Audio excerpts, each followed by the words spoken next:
Let's go to the phones. Our good friend live from New York, Joe DioGuardi, former congressman and author of Unaccountable Congress and CPA. Joe, this is... Good morning. Good morning. Good morning. Good morning.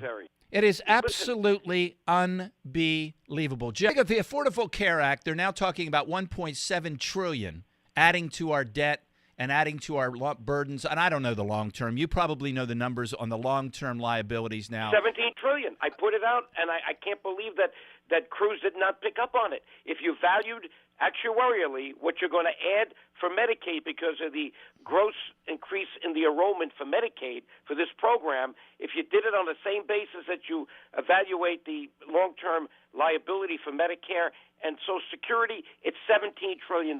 Well, if we accept the proposal that's on the table for illegal immigration and just giving amnesty and passes and accepting, Joe, that's going to dwarf that $17 trillion.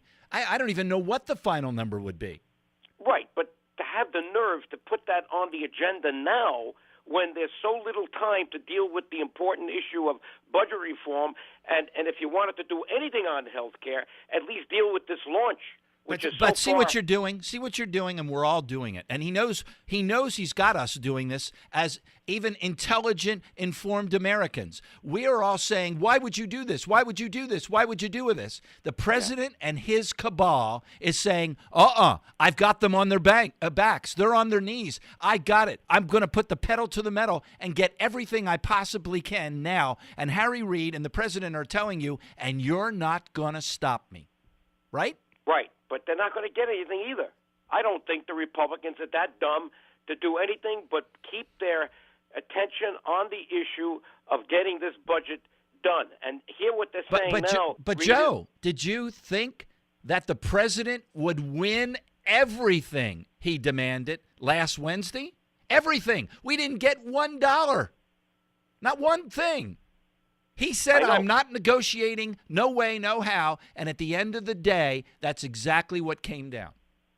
And he should not get anything else right now on immigration or anything for that matter, except go back to the table and figure out how we're going to save this country in the future from a massive bankruptcy if we don't start controlling this debt and the interest that's going to be paid on that debt.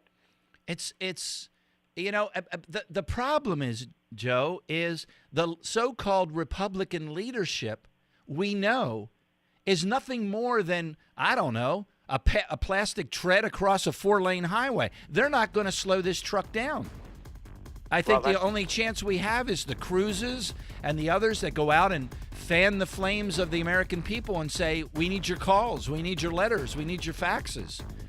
Put the people back in the driver's seat. You're absolutely right. This problem may be much bigger than you think. I was just reading something from a Scottish history professor, University of Edinburgh. This is 1887. His name was Alexander Tyler. Get this. He goes, a democracy will continue to exist up until the time that voters discover that they can vote themselves generous gifts from the public treasury. From that moment on, the majority always votes for the candidates who promise the most benefits from the public treasury, with the result that every democracy will finally collapse over loose fiscal policy, which is always followed by a dictatorship. He did a study of what happened to the Athenian Republic, Rome, and this is what he came up with. And he said the average age of any great civilization is about 200 years. And he goes, during those 200 years, get this, nations always progressed through the following sequence. 1, from bondage to spiritual faith. 2, from spiritual faith to great courage. 3, from courage to liberty, and then from liberty to abundance. And then it goes down from there, from abundance to complacency, complacency to apathy, apathy to dependence, and finally from dependence back into bondage. I mean, this is 1887.